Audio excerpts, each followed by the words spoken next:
All right, what's up, everybody? I wanted to do a quick video. You get my Care Bear. Oh, I'm grumpy. Just careful. I'm grumpy. You blow your mind how many people will ignore you if you wear Care Bear shirt. So I want to do a video real quick because I just did a class yesterday, and I told people I would start doing the recordings on different areas of this class and then post them up for viewing when I got it done. So this is what I'm going to talk about real quick. I'm going to talk about land purchases, and going into one-time construction. So why is this important? Looking at it from an agent perspective, we run into clients that have this idea that they want to buy land, but what we don't is we don't ask more questions. We don't know how the products work. We don't know the benefits, the negatives, and then sometimes we lose somebody. So look, a lot of people have this vision or this dream of building their own home. So why would somebody buy land? Of course, there's well, they're never making it anymore. I'm sure you've all seen the little thing, they'll never make more land and you should buy it and keep it forever. Okay, you can do that. But what a lot of people don't take into account is the cost of land. So let's talk about that first. I'm actually going to bring up a screen so you can actually see the slides from the presentation. And then I'm going to explain the next part. How do you convert somebody, right, from land to a really cool product called the one-time closed construction loan? So how it used to be is that you purchased land, you paid on that, then you went and asked for a construction loan, and they would do the construction. So you're paying this, and then when it was all said and done, now keep in mind, these are two different loans. So you have all of the fees and everything, closing costs, etc., same fees, closing costs. And then when you got done with the construction, then you would mash these together and come up with a third loan to basically bring them together and refinance them into some type of conforming or non-conforming loan. So this is what's really cool. We're going to talk about land and what that looks like, and then we're going to talk about what product you can twist somebody on, because most people can't afford land, even though they think it's not a big deal, because they'll run into like, well, this land's only 140, 50 grand. It's only $100,000, $200,000. It can't be that much to go ahead and purchase it. So let me just share the screen here. Here we go. Screen 2. Bam. And share. All right, so let's talk about this. So this is a land purchase, and there's a lot of different products that are going to be out there, and some of you have seen them. I know US Bank does one where it's 50% down, but here's a pretty good product, all right? So you're talking about the minimum loan amount of $100,000 up to $825,000, 660 credit score, LTV, loan to value, right? Up to 65%. So what that means is that the easiest way of explaining it, they're going to have to put about 35% down in cash. So if it's $100,000, well, they got to put $35,000 down in order to get the land. Now, here's where it gets funky, in my opinion. It's the max loan term, 240 months. So we're talking about 20 years. So not only are you putting down, the 35% onto that land, but now you have to squeeze a 30-year, what would normally be a 30-year amortized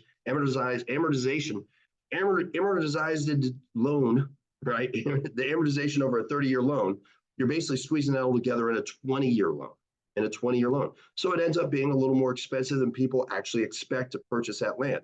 And then, of course, there's going to be what I consider holding costs. You have to pay, especially here in California, it's not cheap. You're going to have to pay taxes on that land, property taxes. So that's always going to be there. Now, this is where I start asking questions. Okay, well, why do you want to buy the land? What are you looking to accomplish? Some people genuinely just want to hold it. Some people are looking for the tax benefit of having land, which is really the depreciation. So we've had some clients where they want to buy the land to depreciate because they're trying to stay below a certain or a specific threshold with their taxes. So they actually end up keeping more of their money. And it's, it is what it is. So, but what most people are thinking about when they think about buying land is, I want to buy land because I want to build my house. Now, back in the day, it used to be like one of those things, you open the newspaper and you're like, oh, look at this. That's a newspaper. Like nobody knows what a newspaper is anymore. They're looking at it like, look at this. I could build my own house. I just buy a kit from Sears, right? So they buy the Sears kit or they go chop down a tree and they have their own log mill in the backyard. and they would build their own house on their land. Well, things change. Uh, it's you can't. Well, let me rephrase. You probably can. Um, However, here in the state of California, if you own a piece of land, the odds of you just showing up on your own and just throwing together your house, there's so many different things that are involved. You're talking about permits. You're talking about water meter, so water. You're talking about, and some people are like, well, they could dig a well. Do you know how much a well is? It's expensive. Water, you're talking about sewage, electric, all of it has to be inspected. You have all these fees, and it gets complicated. And not everybody thinks about it. They don't think about the cost of building, and they don't think about the cost of buying land, holding land, and then coming up on the money in order to do the construction on the land. So this is where if somebody says that's what they want to do, I go and write and tell them, oh, shoot. Let's consider something a little bit different as I'm running through like all the slides now for some reason. Oh my gosh. I was on a roll too. Oh, I'm going the wrong way. Sorry, folks. Oh no. No. What happened?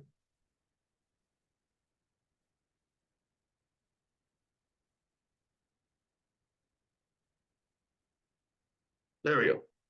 Okay, so this is what I go and start pitching. The one-time closed construction loan. Okay, so let me get this right. So you want to buy land to build your own home. You don't have the down payment, which is 35%, or if you're going to do it anyways, have you considered just go ahead and doing it now? Do it all in one loan, one shot, and it gets done. So this is what's really cool about this program. It's going to cover the cost of the land. You can use the FHA, you can go and use the VA, you can use the USDA, which is amazing. And you're looking at, again, it's just your typical FHA loan, whether it's 3.5% down, VA 0% down, USDA 0% down. And it's going to cover stick-built modular homes, manufactured homes. And basically, it's all done for you.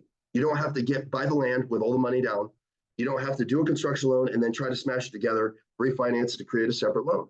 You just do it all at once. Pick out the piece of land you want, get the contractor, get the bids, make sure it all fits within what they want, and they literally can build their dream home on the piece of land that they want and be good with it. Now, here's one of the challenges that I've had people already hit me up. Oh, that's fantastic. I'm an investor. I want to use the one-time closed construction. No, this is for your primary residence. If it's your primary residence, you can absolutely get it done. But basically what I wanted to teach when I was in that class was this is an opportunity to close more people if they're looking at land, and also understanding how land works, understanding how much land costs, and then saying, however, we could probably do this other thing. How cool would it be to buy this land and actually build the house that you want? And we could probably get it done a lot cheaper and a lot faster for you. So it's just another option, another tool in the toolbox. If you're running around trying to sell real estate and be a real estate agent with only a hammer, you're not going to get far. You need a lot of other tools in your toolbox. And part of that is understanding different types of loan programs or opportunities or options. So when you're talking to a buyer or a seller, you can give them a lot of these different things. So with that said, that's all I got. There's a couple slides for you. I'll keep kind of cranking these out so you all get a little bit of what I taught the other day. That's all I got. Thank you so much. Appreciate it. We'll talk to you soon.